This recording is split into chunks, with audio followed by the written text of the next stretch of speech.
now.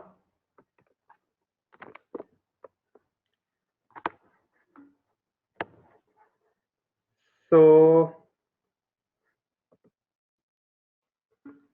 just a second. Yeah, so please ignore the mess right behind me. Okay. So hi everyone. I am Revant. I am currently in my fourth year from Big Data specialization. So this placement season, I got three offers from three different companies, obviously. And right now, I am also hopeful for a fourth one, which might be my final one on campus, basically. I am still looking for off campus offers and all. Everything. We'll talk about those later as well. So, I welcome all of you to this README session, which is organized by Smart Analyzers.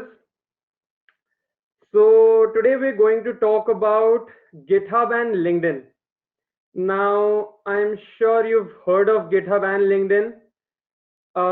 Not really sure if the first year students have heard of GitHub, but I'm sure you've heard of LinkedIn. So we're going to talk about it.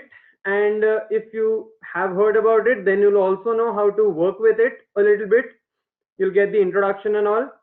And for the people of third year, basically second, third year, who are aware of or are using both of these sites, I want to take this opportunity to talk about not just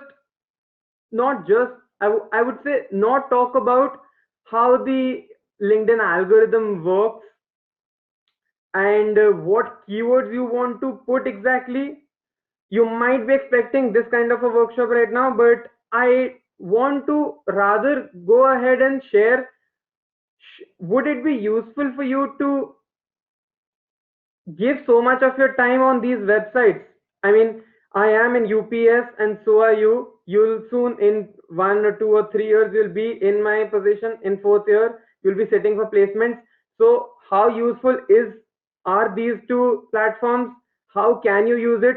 Should you use it at all or not? If you should, then how much? In what way will it help you? So, we're going to talk about those things today. So, before we start, any questions? Anyone has anything? You can just put on your mic or just put something in the chat. Otherwise, you can just say and we can start.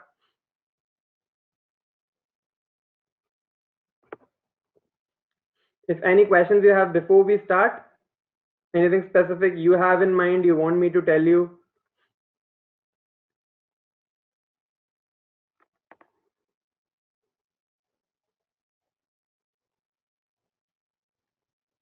If no, then yeah, okay, we can go ahead and start. We'll first talk about, yeah, okay, thank you, Kiran. So we'll first talk about GitHub. Okay, before we start, I just want to say I'll be using the terms for first year people and for third year people maybe in between.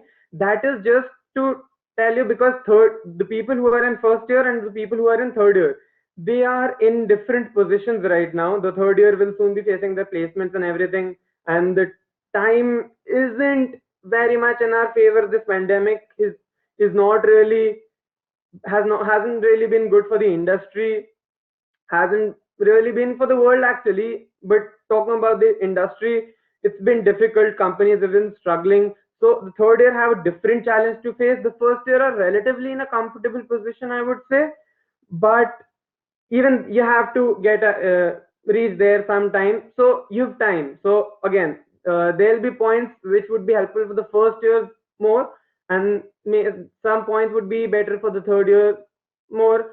For the second year people, for the second year, it's about how you relate. Like, do you relate more with the position of the first year people? Like, you're still starting with something, because I understand, because I wasn't from the computer science background in 11 12. I had economics, not computer science.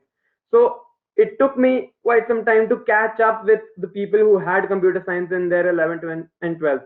Okay, so I would have related to the first year people more if I was in your position, but there might be people who've been exploring, doing things on their own. They might relate a bit more towards the third year people. So it's not like I'm excluding the second year people.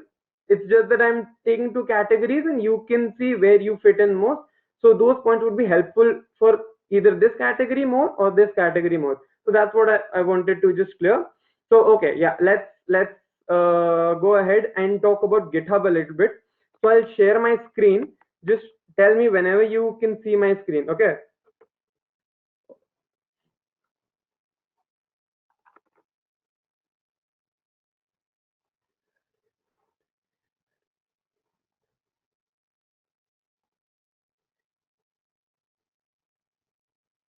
When whenever you can see my screen, just someone just ping on the chat or something. Yeah. Okay. Cool. Thank you, Siddharth. Okay. So let's go ahead. First of all, what is GitHub? Okay. Now, GitHub is basically where you, for first year people, you can think of it as like, this is basically where, okay, let me take an analogy. So you have photos on your phone. Where do you keep all your photos or save all your photos? That's a gallery. So where you keep and store or manage all your photos, that's your gallery on your mobile. Similarly, where do you keep all your codes? The software engineers that we are going to be or are right now. So where do we keep all our codes? I know you obviously might be writing codes and it's somewhere in your file on your laptop or somewhere. I don't know. It's different for everyone. So where exactly do you keep your codes? Where exactly do you store, manage your codes? That's where GitHub comes in. Okay. In GitHub, you can store your codes, you can manage it. There's also, you can collaborate with other people. There's also version control and everything. So that I won't really get into version controlling right now. That's a topic for way ahead. Right now, we're just getting into GitHub. Okay. So now GitHub isn't the only product that gives you this feature of storing codes.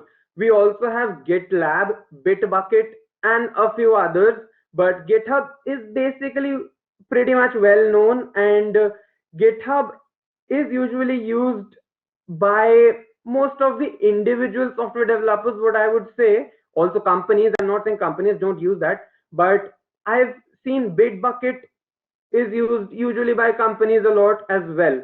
So just a slight difference between GitHub and Bitbucket. So yeah, just uh, okay, yeah, thank you, fan. Yeah. Okay, so now we get into GitHub, and GitHub is a Microsoft product. Earlier it wasn't, but a few years back, I think Microsoft bought it. Okay, so what happens is in GitHub, now let's get into what happens here. Okay, so this is an account. This is not what it will look like when you have a blank account. Okay, the easiest thing you can do, the hello world program of GitHub, or I'd say the basic thing, the basic functionality of GitHub is to store codes. Okay, I'll teach you this. This might be very helpful for the first year students. Now I'll talk about why you should store your codes on GitHub, why I do recommend you. I'll talk about this in a second. After we see how we do this, I'll talk about it, why you should or why I recommend you to store your codes on GitHub. Okay, so this is the basic, you can think of this as a basic homepage or whatever you want to call it. Okay, now how do we store a simple code? Let's just say I have a small program, I want to store it on GitHub.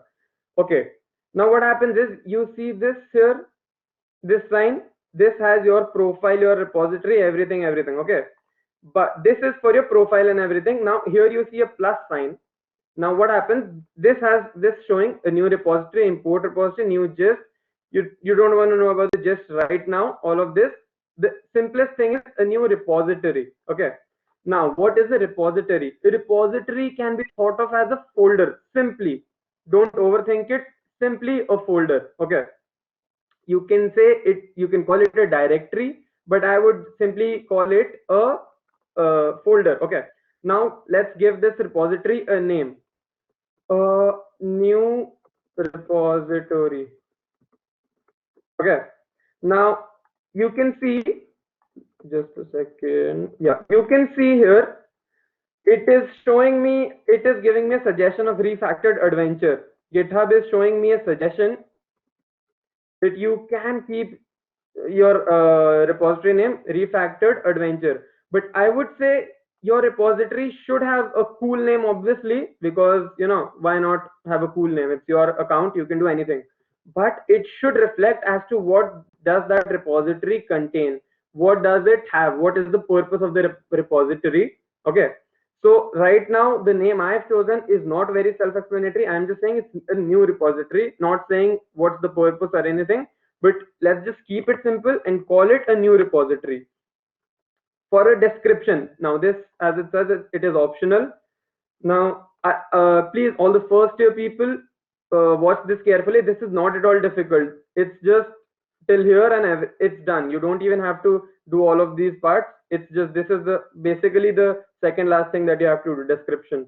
Okay, so description, you can just write this is a new repo. Cool. Okay, now the public and the private part. What happens? Anyone on the internet can see this repository. So I'm sure you're aware of the Instagram accounts that you have. There you have a public and a private account. You can see all the photos of people who have public accounts, but that's not the case when the account is private. Okay, so in private accounts, you have to follow that person. Okay, otherwise you cannot see that account. What happens in this case?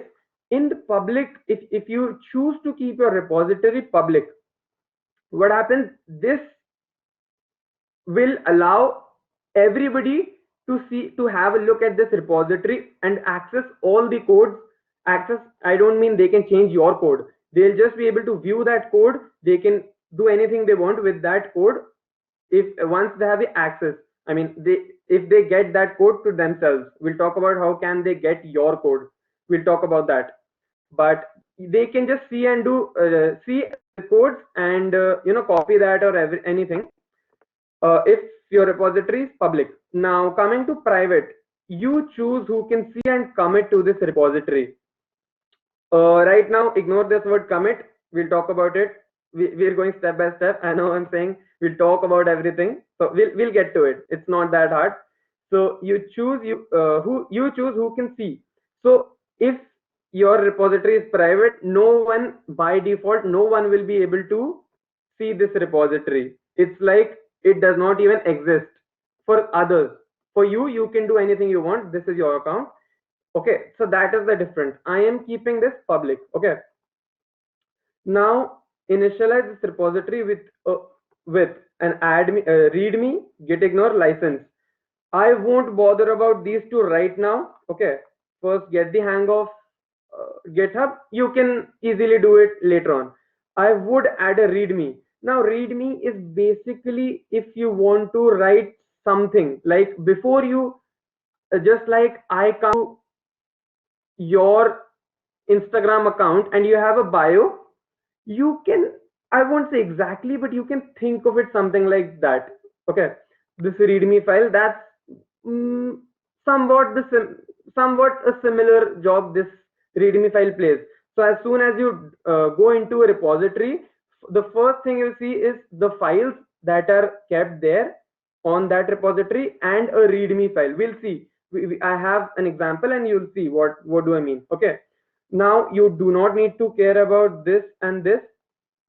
Okay, and you do not need to care about this. This is just my personalized account. I have put this on my own. These aren't there by default. Okay, so yeah, that's it. We have almost done everything required to make a repository. Okay, so we first kept a name for the repository. This is a description. That is optional. Public or private you choose, and done. Even this is not required. You can put this later on as well. This is a readme file. I will do create repository. Okay, now you have done the first step of putting your code to GitHub. Okay, as we talked about that we need to put a code on our GitHub. You have made the folder in which you will put your code. Now you can see this is my username. Inside my username, I have this repository.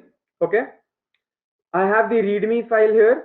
Okay, in this README, this is the heading and it's saying this is the new repo. Okay, now here you see this is the README file. Now all the further folders or files that I put would be shown here and just under this README or over this README, just in this area. Okay, all the folders would come. Now I want to add a file. I can create a new file. See, so let's just say, I'm not sure if you're aware with the Python programming language, but I'm just going to write a very simple program. I'll just write the hello world program. I'm sure you're aware of the hello world program. Yeah, let's go with that. Okay, I've written the program. Okay, now I need to put a file name. Following the naming convention in Python, it's that underscore separated words. Okay, this is called snake case. Just a side thing, if you did not know, this is called a snake case. And you see this part where you see, you know what this case is called, because see, the two words are separated by a hyphen. This here, it is separated by a, if you're not able to see, I'll just zoom in. This here is separated by an underscore. This is called a snake case. Now this thing is called a kebab case. Yes, you heard me right, kebab case. Okay, so yeah, that's just a side thing I just told you. So here, now you can see the preview. You see, it has a slight color coding as well. This is purple, so it can judge for itself that yeah, it's a Python code and I need to color code the print keyword. Okay, so this is, I have made a file. I have typed, as I told you that we created a new file. I also have the option of uploading it. Fine, but we did not do that right now. We actually wrote the code in ourselves. So if you want to edit it, you can do it here. You can just write another print anything. Okay, my bad. Yeah, again, if you see, even that works. We can save any type of file. Okay, good question. So GitHub supports a lot of files. It supports HTML, Java, Go, Scala. I mean, I'll not be able to name all the languages, but as far as I know, it can support more languages than you can even imagine. So it also supports text file. It also supports PDF. PDF, obviously you won't be writing anything to store a PDF. You can upload a PDF. You can upload a doc file. You can upload a PPT. You can upload an Excel. You can upload n number different kind of files. So yeah, here we've written a program. Now, as I said, if you want to edit it, you can edit it. You can preview. Fine. Now, how to save? Save is the most easy thing you can do here. Now you've written your file.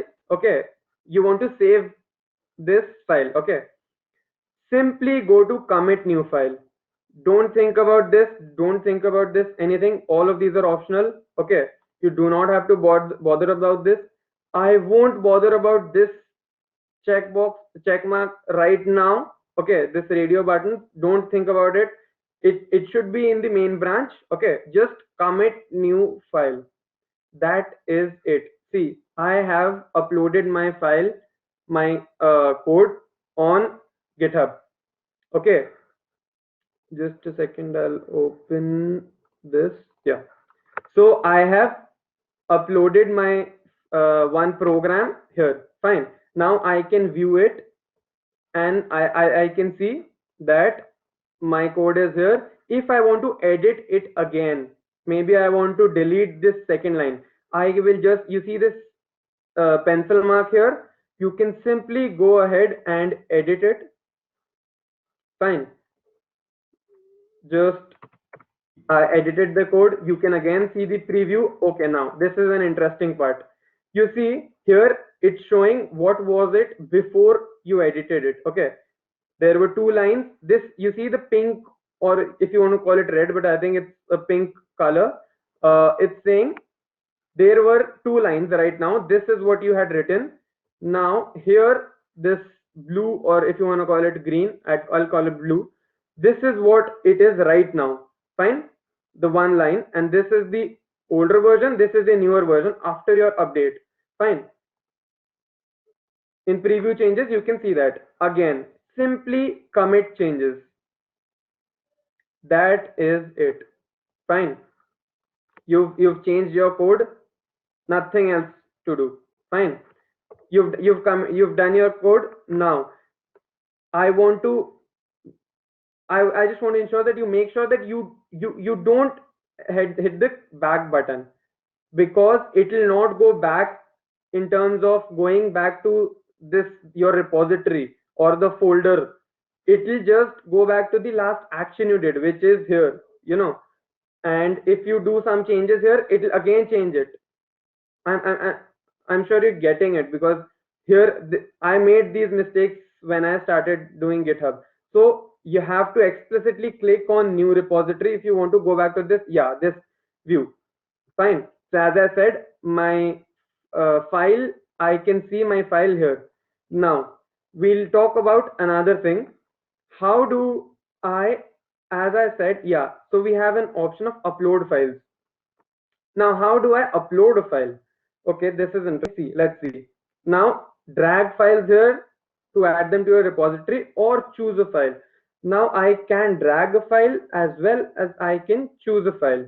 Now first let's see if I can. I just downloaded a code. Okay, now see, show in folder. Now I have this file. I will simply drag it. It's uploaded. I mean, I just need to commit. You see, I just need to commit. It's uploaded. If I want, I can further. I'm just downloading these code files, so I can show you that how to upload. If I want, I can even choose my file, right? So I chose my file. Let's just go to downloads. This, I just downloaded this string counter. Again, I can do this, or if you want, you can simply just select that, open. That's it. See, string counter and segmented sieve. I've uploaded these files. I just need to commit. Okay, commit the changes. Processing your files. That is done. If you see, readme was the original file we created, segmented in string. Okay, now this is alphabetically. So the ASCII value of capital letters is less than the ASCII value of the lowercase h. That is why both of these are coming before hello world. I'm sure you know ASCII value. So that is the reason why s is the s file starting with s is on top and hello world is coming after them. Okay, so that is basically the two ways how you can upload your files using this GitHub site. These are not the only two options. I am repeating, these are not the only two options. There's the command line option, there's a few other options and everything. There's the GitHub desktop, but do not bother about it at all. This is basically the easiest way how you can upload your file. Till now, if you have any questions, please shoot at me.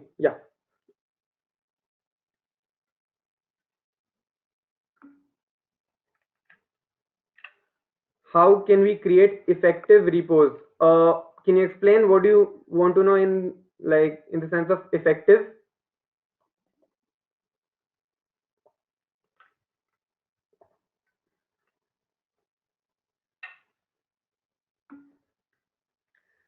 Like efficient हो हमारे लिए. So you want to, or useful. Do you want to know how exactly, like what is a good style or how we should usually have our GitHub account. If you want a sample kind of, yeah, okay. So we'll talk about, yeah, I'll show you I'll show you my GitHub repository, my GitHub account, and a few others, which are actually better than me, better looking than me, obviously. I'll show you those as well. And in a minute, if any other questions from anyone, just take a minute or two. And yeah, if you have any questions, please go ahead.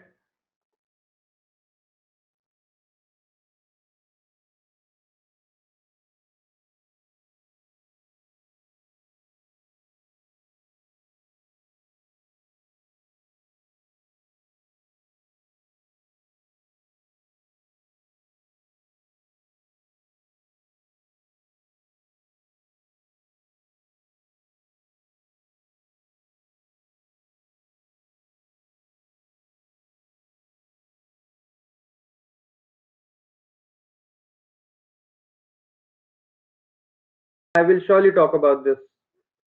It's a good question. I will come to that. Yeah. Okay, cool. So now we've seen how to upload a file. Okay. Now I'll show you my repository, my account, sorry. Now you see here, we'll talk about this thing in a second. Okay. Now you've seen, now you see I have pinned all of these are repositories. These 6 repositories I have pinned these. Okay, I can rearrange these if you want. Okay, so this is just how you manage your home page. Okay, now in our home page, so I have basically 50 repositories. Okay, I can choose to pin any 6 of them or less. Now this is an option. Okay, this is not a compulsion. This is an option. It's just that if someone lands on your GitHub homepage, what do you want them to see? Fine. Now let's talk about something. Let's just go into one of my repositories. You can see this is just, I've made a repository with various maths program or maths related programs. Okay. Now here, if you see, this is the description part. I'm sure you saw while we were making that repository that had an optional option, I would say, for a description. This is that part. You can change it. As you can see, I am able to change it. I can change it right now, but I choose not to. Now these are some of the topics that if again, if this is also optional, these are some of the topics that you want to add or you do not want to add. That's up to you. Okay. Coming to here. Okay, now languages. Now you see this repository, this specific repository that I have, this one, it is showing the languages that I have used for the code. Even if I have one code with, let's just say, C++ program, then it will show what percentage of the whole repository is C++ and what percentage the others. So right now I have 53% Java and 46% Python. So that is something, just one additional feature they have for you. Now here I'll show you, if you remember, I was talking about the readme file. Now let me show you something. I think here, no, I have not written. Yeah, here. Okay. See what happens, or let's just take something. If I have a better one, golden ratio. Yeah, okay.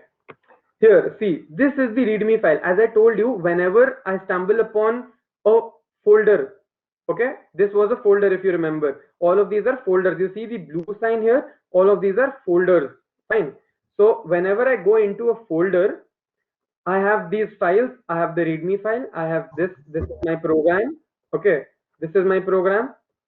Okay, here you can see I have used the extension .java as I would have to store any Java file, and it is clearly, you see, it can color the color scheme, the color, whatever you want to call it, the font color or anything is according to the Java language, Java program. Fine. So it can support your file. It knows how to color code your code. Fine. Now, talking about the readme file here, the readme is basically, it is whenever you open the file, the readme file will show whatever you want the person to see. So you see, I have written all of this from sources. I've read about it on sources, and then I have written all of this. Okay, now you have the option of, see, highlighting it. I can also put another link. Okay, I can also, this part is in italics. Okay, I can change the size. This, you can see, this is smaller, this is larger. Again, I have a heading here. Okay, so okay, this partially highlighting this. All of these are some of the options that you get.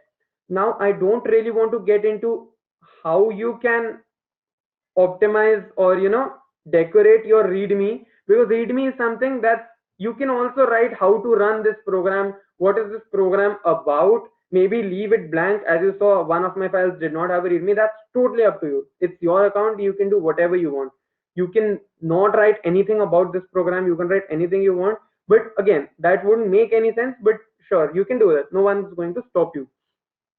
So this readme is as decorate, you can decorate it as much as you want. You can also put pictures. This is a picture right here. Okay, so I do not want to get into how you can decorate your readme or how you can do this part or this part. You can clearly find that in your whenever you search, or you can see a blog or anything. It's very easy. You just need to look up and you can do that. That's not at all a difficult job. Fine. So I just wanted to tell you what is the significance of a README file. Now, traditionally, README is written in all caps. Okay. And you see this MD. This MD is, has, see, here it is .java. The extension is .java. Here it is .md. Now, what MD stands for is Markdown. Markdown means, as I said, I can make this bigger. I can make this partially highlighted, I can bold it. So all of this is supported in Markdown. Normal text files won't support this, but if you want all of these features, you want to decorate it a little bit, then you need the Markdown file. Fine. So that is why I've written readme.md, because I wanted all of these features in my readme. Fine. So I think that basically is all about the readme file I wanted to tell you. Now I think let's talk about this part. Now I have a repository named Revansani. Now why is this a special repository? Because you can see my username is also Revansani. Fine. So when I create a repository with the same name as my username, this becomes a special repository. Fine. You can see Revansani. Now this is talking about my account. You saw that whenever there is a repository in my account, it will first show my username / then my repository name. But turns out in this case, both of them have the same name. This is my account, this is my username, this part, and this is my repository name. Okay, so Revansani / Revansani is a special repository. It's readme.md. We just talked about this part. It's readme.md will appear on your public profile. See, as I told you, you see, whatever, yeah, see, this Revansani / readme, this file appears on my public profile. Fine. So as I said, you see, this readme file, I have just written, hi there, I'm Revans. Okay, and I am a NeoAlgo contributor. So this part is showing on my public profile. So again, you'll find a lot about this part as well on the net. I just wanted you to know that this is a special kind of a repository that you can create using your username as a repository name. Fine. Now this part, just a second. This my readme, my Revant Sahani / readme, this special repository is not very creative. I want to take a minute and show you one or two of the GitHub accounts I know, like this is one and this is one. See here, Aviral, he's put most used languages, so he's decorated even more. He's put all of that, he's written some stuff about himself. Fine.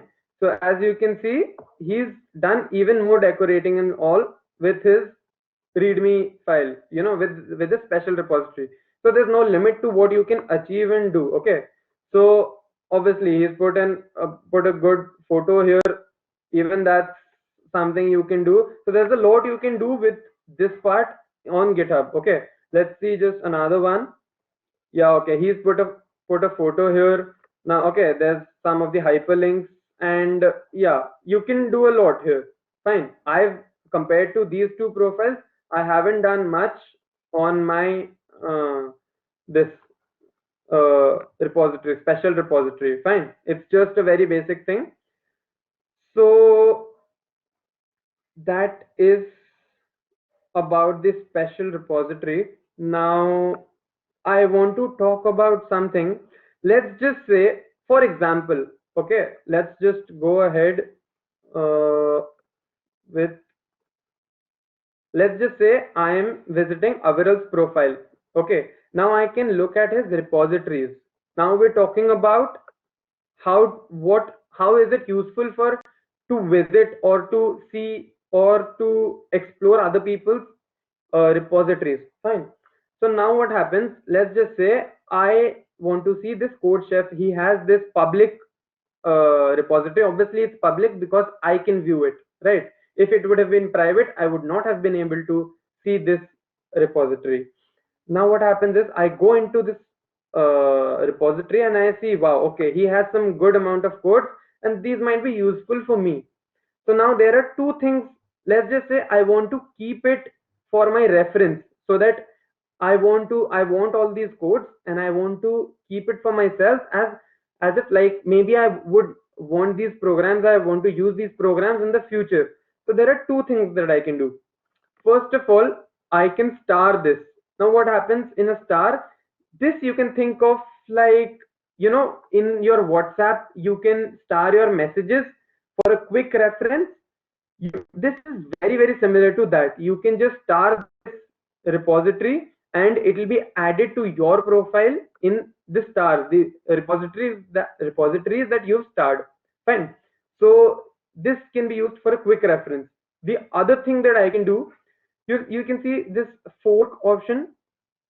This is a very interesting option. Let's see what happens when we fork this repository. Okay, so if you want, you okay, that's not, so it says fork your own copy of his username / the repository to your account. So what happens is this will create a copy of this particular repository in your account. Fine. So now you can see this is my username, right? This is my username, and now I have this repository named CodeChef in my account. Okay, now I have the same programs with me. Fine. This fork option is usually used when you want to build or develop further on someone else's code. Let's just say I want to keep all of these codes and add further more codes. So in that case, I need to fork the repository. Let's just say I have 10 programs of CodeChef and I want to add these in this list. Guys, I'm sure. Okay, so this is where I if I want to add some codes or some files, I can do it here. Okay, but I would highly recommend, if you just want to keep it for your reference, then I would suggest you just star the profile. Okay, go to his page, star the profile, because if you fork it, then what happens is you just unnecessarily are increasing the number of repositories you have, and that just makes a mess for you only. Okay, it's you can obviously do that, it's your choice, but I won't recommend it personally. I won't recommend it. Okay, now just one little thing. You see here, I can see, I'm just showing you how you can use uh, your even one repository. So these are some of the coding platforms. I'm sure you've heard of these: CodeChef, Geeks for Geeks, HackerRank, LeetCode. These are some of the competitive coding platforms. So I just use these. I have just created these, and I keep putting my codes here. I haven't worked much here. I've done a lot on LeetCode. So uh, I've put my Java programs here. I've put my Python programs here. So you can put a lot of, you can just simply put a lot of those folders. You don't need to create a different repository for CSES, a different repository for CodeChef. I mean, that's up to you. You can, but again, as I said, if you choose to create different repositories for all of these, then you already have 7 repositories of these. Fine. You have 7 repositories of these in your account, and that's a lot. 7, and then you also have your different stuff. So that makes a lot of repositories. So I wouldn't recommend that. Again, it's up to you. It's not something, there's no one right way to do it. Fine. Sir, please explain this fork option again. Fine, sure. So first of all, did you understand why would I want to fork in the first place? Did you get that part?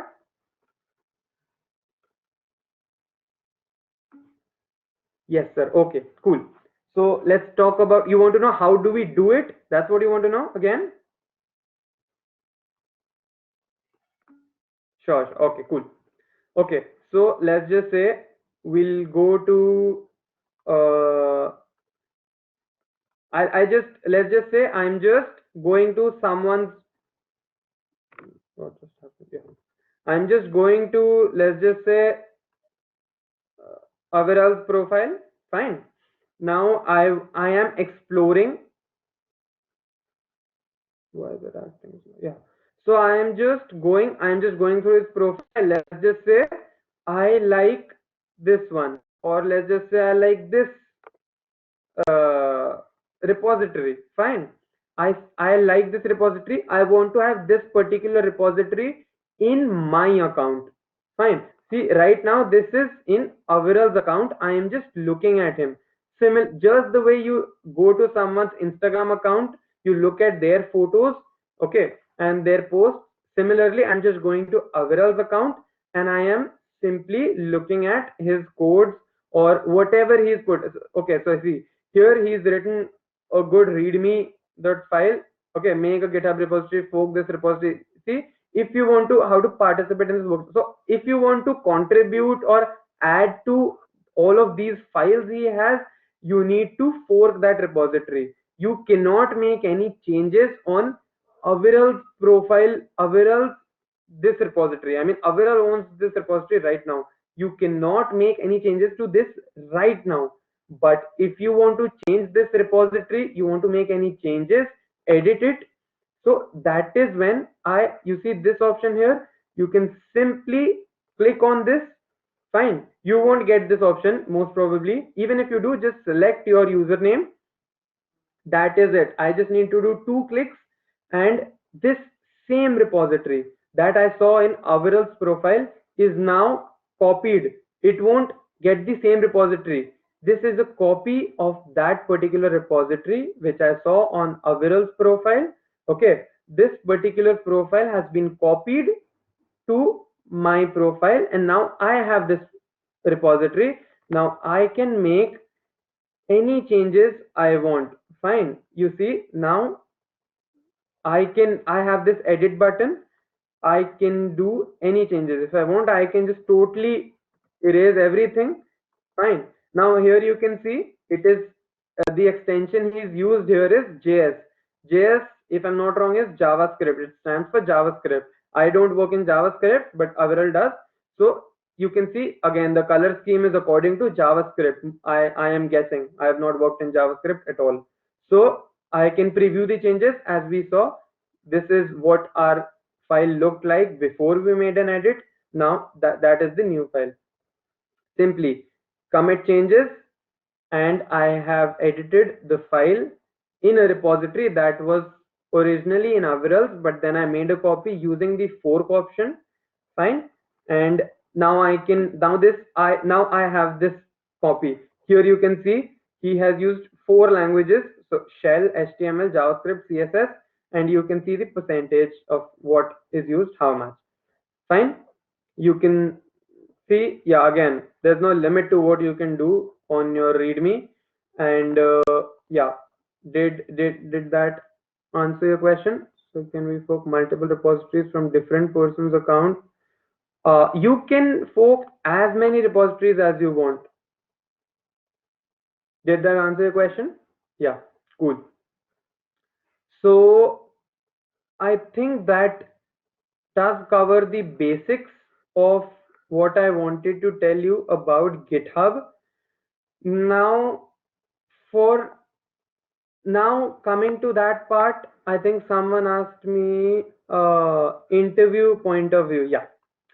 So see, personally, see, I cannot tell you what is a good practice, but I can surely tell you. I mean, I am not the best person to tell you if you should use GitHub or not. What I can tell you is my experience being a senior to you in UPES specifically. If that is what I can tell you is my experience. So personally, I think GitHub hasn't really affected the placements much.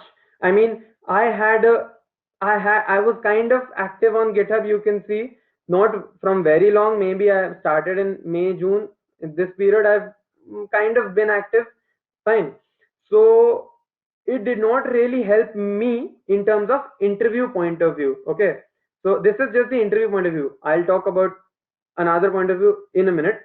So interview, I know people who do not even have a GitHub account but have got good placements. I know people who barely visit their GitHub account who have good placements. I know people who, maybe visit their GitHub account and are active on their GitHub account like weekly or even daily in some cases, and still have okayish placements. I mean, they could have gotten better, I would say, but they have okayish placements. So in terms of a computer science engineer studying in UPES, you're most probably targeting the on-campus placements, is what I'm assuming as of now. This is more important for the third year people, so I'm hoping you're listening carefully. So if you're not really looking forward to the off-campus placements, you're kind of relying on the on-campus placements, which you should, is because it's comparatively easier on-campus placement. So if you're looking for the on-campus placements, I won't say that GitHub as such has helped me in getting a job or in my interviews. Okay, now that point being said, I won't tell you to not have a GitHub account at all. See, GitHub account has helped me. As I said, the original analogy is the best way to explain it. You do not want your photos to be everywhere, right? On your phone, there's some under downloads. I mean, if you did not have a gallery, you had to go to your My Files, and then some of the photos were in your downloads, some were in, camera, or I don't know, whatever. I think you're getting my point. You don't want them to be everywhere and in different folders. You want those photos to be in your gallery, separated by folders. Similarly, you want your code, trust me, you want your code to be here, because there have been so many times that you see, I have a DS, data structures on algo repository, and I have kept all of this because this is actually very helpful.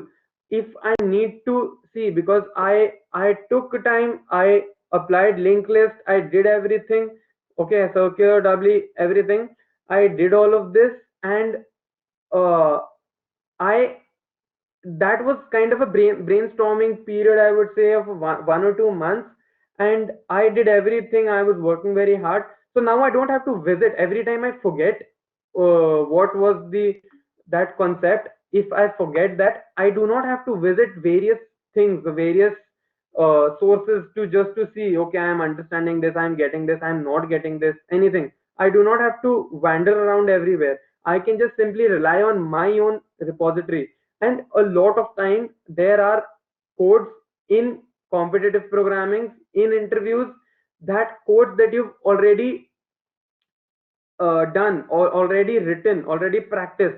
If you have it in your GitHub, it's you can actually look it up in 30 seconds. You know where to go because it is your account. Similarly, I would say a lot of things, if you put it in your GitHub, you write code, just put it in your GitHub, because you will need it in the future, trust me, because I've seen it. I did not use GitHub before. As you saw, I've just started using GitHub from May, June, and I'm telling you, you will need GitHub. So if you're in first year, it's even better. You're just starting out with coding and everything. You've maybe just learned C, C++, or maybe not even that as of now.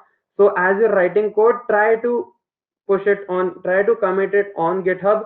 Make sample repositories or something. Don't need to be very elaborate. Just push everything in your GitHub as you write code. Fine. And I think it really helps. Not, again, not in terms of interview, it won't add any value in terms of interview, but as a person, when you're studying for the interviews, it gives you a very quick reference. And similarly, whenever you want to find a photo, you want to find it quickly because you know it's your gallery and everything. Sometimes you might to look into the gallery, but you know it's somewhere there. Similarly, it is really helpful. So I would recommend you to have this. Again, don't rely on having a very elaborate GitHub account that it'll get you a very good placement in terms of on-campus placements. That won't be the case. At least that's my experience. But you should have a GitHub account. So, what's most important thing which helps in placement specifically for third year students at UPS? Okay, Pankaj, I am actually I would like to keep some time for to talk about the placements. I know people in third year must be having a lot of questions: what to study, what not to study. I'll give some time in the end. We'll just talk about LinkedIn a little bit after this, and then we will talk about some of the questions that your third years might be having. Sure. If I forget, please remind me. That'll be a request. But yeah, I can answer all your questions at that time. So yeah. So personally, I would say that you guys should have a GitHub. I think someone was raising his hand, if I'm not wrong. Okay, no. Okay, so yeah, I would recommend you to have your GitHub. And also, if by chance during an interview you can tell your interviewer somehow or convey it to your interviewer that I am active on GitHub and everything, it just proves that okay, you are coding, you have been coding, you are an active coder. Okay, so that just adds to your image in front of the interviewer. And by chance, again, you lie and he says, okay, can I have a look at your GitHub? And you're screwed if you just lie that, oh, I'm active on GitHub, and you barely have 1 or 2 repositories with 5, 6 files in it. So, and he tells you to just show him your repositories and all. Uh, Sir, on your resume, why only these two things are as GitHub and LinkedIn? On the resume, why only these two? I did not understand this question. Agral, I did not understand your question. Like the links. Okay, okay. Yeah, okay. Yeah, okay. I'll just answer that question. So basically, LinkedIn is, see, I like to think LinkedIn as my CV. Okay, because my resume is if the person is seeing my resume, he wants to know a bit more about my experience, my the everything I've done, my skills and everything. So give him my uh, I like to give him my LinkedIn account because it's not as plain and bland as a sheet of paper. It has graphics, it has some icons, it has some font, different kind of thing, like the whole GUI experience. I like to give my interviewer the whole GUI experience while he's viewing my profile. And LinkedIn is a very good platform for that particular thing. Again, I can just give him anything, but LinkedIn is an established and a well-known platform among a lot of people, a lot of interviews, a lot of companies. So I like to give that part. I like to give that impression using the LinkedIn, because I mean, obviously, I've put everything there. So I would like to give him that particular link. We'll talk about LinkedIn in a while. And for GitHub, again, now I am you're all from the technical background doing BTech. You will be expected to, I mean, you don't expect, I mean, if you're graduating after 4 years from a computer science, in a computer science degree, the least thing you can expect of someone is that he knows to code. Fine. Now, either he can either take your word for it that you can code, or you can simply show him that, yeah, see, I've coded, I've been coding, I've been active in everything. So that gives some proof that, okay, he's not lying. Maybe you have been coding a lot, maybe you just don't have account. That is a real possibility that can legit happen. Okay, but again, that's it's just your word against his. You might have all your computer filled with your codes everywhere, here and there, but if you have it on your GitHub, again, it's everything is in one place. So that's more like GitHub. That is the use of GitHub for us people, not for the industry and companies. They're using it for very different purposes, but for us, that is why I would like to give my GitHub link and GitHub account to an interviewer in case he wants to have a look at how active I am in coding and everything. So I believe that is why GitHub account and LinkedIn account, in case the person wants to go ahead and wants to know a bit more about me, he can have a look using these two links. Okay, can you please share your profile, your friend profiles, like here on the chat for the GitHub you're talking about, Bhavya? Okay, yeah, just a second. I'll do that right now.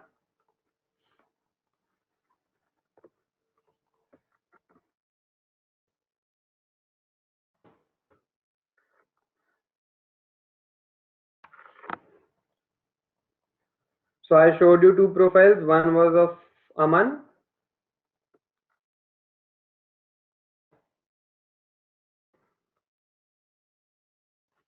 And I'll also share Aviral's profile with you guys.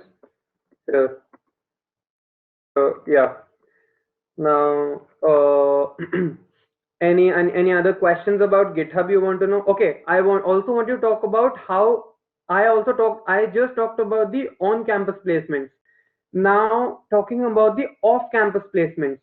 Now off-campus placements, first of all, they're relatively, I would say, not slightly harder. They are harder compared to the on-campus placements, and you need to be really good to actually reach somewhere or get a good company or even get a call back. Like, you can keep sending a resumes to 1,000 companies, you won't get a call. So, but if you have a good resume, you have a shot. Okay, in that case, during off-campus interviews, there is a real possibility, and actually the possibilities are relatively higher, that your GitHub account would be referenced and would be seen. So in that case, if you're targeting some companies off campus, then I strongly recommend you to have a GitHub profile and a good GitHub profile, and you need to have worked on various projects and everything. So in that case, i I think you should spend some time on your GitHub.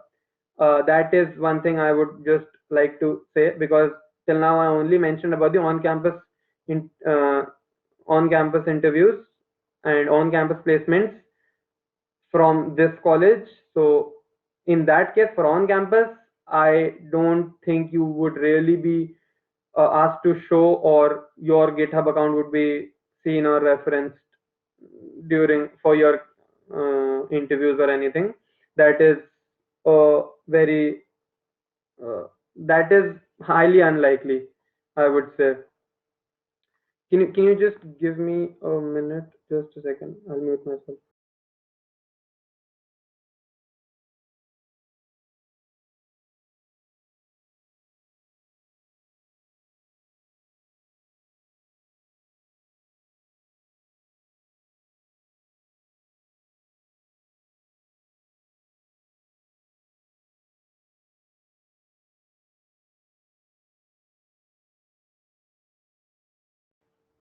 Yeah. Okay. So I think we're running out of a little time here. So let's just quickly jump onto LinkedIn. Okay. Okay. So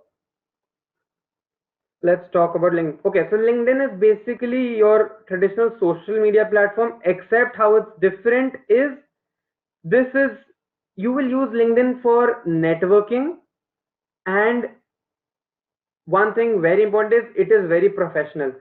You cannot just simply express yourself any way you want. Okay, that's a big no no. You're not being told not to express yourself, but you have to be professional in whatever you do. Your whole presence has to be uh, right now. Your whole account and everything has to be very professional here. Okay, so coming to, let's just start with the profile. First of all, it is recommended by LinkedIn as well, and usually that you should have a profile picture. Again, please be professional. It doesn't have to always be in a suit, or my photo is in uniform, but it doesn't have to be a uniform or a suit or a coat, but it should be professional. Fine. So here you can see I am currently working as a cloud engineer at Hanu Software. One of my offers is of a cloud engineer. So I put my company here. Okay, see, these are my connections. Now you see this open to work thing. This is, we'll talk. Okay, let's talk about this here. This is the job preferences. LinkedIn is very helpful in helping you to look for a job. Okay, now what happens is you can look for a job. You will just tell LinkedIn that yeah, I am open to jobs, and you can select all the preferred job titles you have here. Fine, you have the job titles you have here, and the location you prefer, and the start date, like I'm flexible and immediately everything, and the kinds of jobs you're open to. Fine. So I yeah, again, I do not really want to get in the intricacies of how your LinkedIn profile should be exactly. There are a lot of videos of what keywords you should put, the best practices. I really do not want to get into those.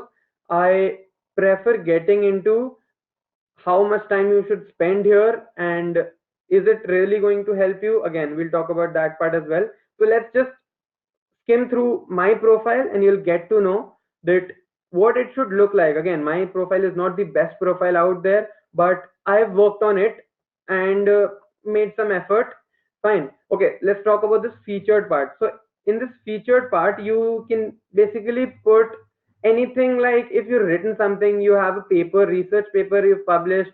I've simply put, I haven't published any paper. I've simply put my resume here and my GitHub profile. Fine. So the person can click here, and he'll be redirected to my GitHub profile. Fine.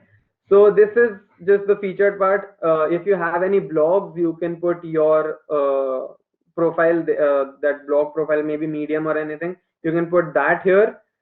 And yeah, basically now your dashboard is simply personal to you. This is not what everyone sees. How many people viewed your profile? I think this is for the last month, or I don't know, last 2 months, or this some timeline. That is what it shows. Post views, this is if you post something, how many people viewed it, everything. Okay. I won't get into this, we're running out of time. Now activity is basically how, what, if you've commented, you've liked, or you've done something, your, these are the activities, you can see all of them. Now something I would really highly recommend you to fill is your experience part, because if someone is coming to your profile, visiting your profile, they really want to know what all experience you have. So here you can put everything. I have put that I am a part of the Smart Analyzers. I was the editorial head and everything. Okay. I was a part of the society called Chronicles. I was the editorial head there as well. Fine. I've interned in data as a data analyst in Blitz jobs. So I've done, okay. Now I've put my, all of the things that they gave me, the LOR they gave me, I've put it here. The certificates they gave me, okay, the certificate of internship, I've put it here. So okay, I'm not lying that yeah, I've just done this, I've done all of that. I am actually presenting some evidence that yeah, okay, I've done it, because a lot of people might be lying. And I mean, that's okay, it's not necessary to put this, but yeah, why hide it? There's nothing confidential here. It's basically just me showing that yeah, I have some proof. Yeah, cool. So basically, yeah, that's it. And all of these things that I've done, I've put it here, just my school details.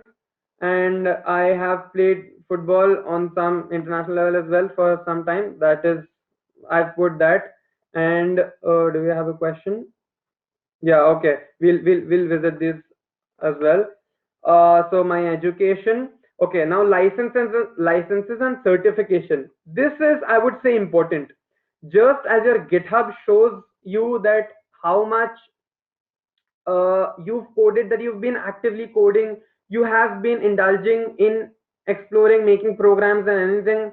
And similarly, this shows how actively have you been exploring on subjects, I would say, or doing courses and learning, and involved in learning, involved in growing academically. Okay.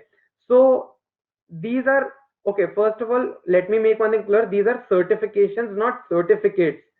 Certificates are basically just given for courses where it proves that okay, you did this course, you just attended this course. Okay, that is, it's just that company acknowledging, okay, yeah, you did this course. Yeah, they are not taking any guarantee, or they aren't like, they aren't saying okay, this guy has learned something, or he passed this test.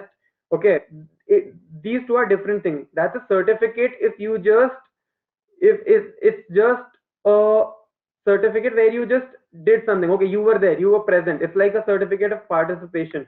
Certifications are where either you had to do a project, you had to pass a test, or you had to do something, some level of you had to do something. Okay. So LinkedIn gives you all of these courses where you can put your certifications. Okay, this I had to make a project. Okay, data now. Okay, data camp is a very good platform. We'll come to that also. Some of the good platforms that I would recommend you to increase your knowledge and everything, and for different subjects, data camp is one very good platform. I thought that I would never use it, but then once I did, when I wanted to learn Python, this is how my Python career started, and I am on a very good level at Python right now. Maybe I would say in my class, I would be in the top 3 in Python. I can say that because this data camp platform really helped me. Codecademy is also a very good platform. You guys should check it out. So all of these, I mean, these are different things. So yeah, this is a project from Coursera. I'm sure our college is giving Coursera uh, subscription for free, so you guys should do that. I personally don't prefer Coursera much, but again, it's just a personal opinion or a preference, you can say. This again is volunteer experience. This is different for everyone else. I won't really bother much about this part. Now, skills and endorsements. So, okay, skills. Now, this is where the keyword part that you've heard is very important. You just simply have to put all these skills that you know. Don't put all the rubbish and garbage. I mean, I have put football, physics, economics, but that's because I have some knowledge of economics, everything. I have put content writing because I was the editorial head and all. Okay. Otherwise, I've mostly put all the tools and frameworks and things that I've worked with. Fine. So as I said, I want to use this. I like to think of this as a what can I say? As a CV. Okay, so I want to put everything that I've worked with or my experience, the past experience and everything. I'm probably not really very proficient with MapReduce. Let's just say I'm not very proficient with MapReduce right now, but I have done that. So I like to think LinkedIn as my CV. If by any chance you guys are wondering what's the difference between a CV and a resume, it's very simple. CV is basically encompassing of everything you've done till now. Okay, and all your experience, all the every skill that you had in the past, you can put that in your CV, and all your experience, even like not right now, but after some time, let's just say you have 10 years of experience, you can put every project that you worked on in those 10 years. But a resume is a specific thing where you're either applying for a particular job. You really want to focus on the skills that are required by that company. You want to put all those skills, all the relevant experience for that particular company or for that particular role. Or you just want to put your experience in the past 1 or 2 years that's still relevant for you. Okay, so you want to put either that or your your in the near past experiences, your skills, or maybe something specific for a role, for a company. Okay, so that is that's the difference between a CV and a resume. Fine. So okay, now coming to courses. Now courses, this is again very flexible in terms like I am I don't I never really got the point of the what is the purpose of this courses part, but I put all the courses that I've done which weren't like a certification thing. I basically just saw the video and I learned something. Maybe I did not, maybe I did. I just put it as my courses. Again, this I did not really get what is the particular reason or what should I actually put in here. So that is what I put, the courses that I just saw the video. I did not pass anything or any stuff. Okay, I just put all of that here. Now coming to the projects part. Now I've done all of these projects, and you see this C project. Whenever you mm, put a project, fine, you have a project URL you can put here. Okay, so I would recommend you to put that project, that code in your GitHub. You can see that I have put my some of my projects on GitHub, hosted them on GitHub, and then I've put my links here. Fine. So if you want to see this project, I'll simply click here and it leads me to the this project on GitHub. Fine. Now even better, if you have a website, which hosts, you have a front end, you have a back end, you have an active website which where I can see your project, then put that link so that when I click on that link, I'm redirected to a website. Okay, that is highly recommended, but provided you have a website. If you don't, then you can just put your GitHub link. Fine. Now these are the organizations. Again, not very important to put these here.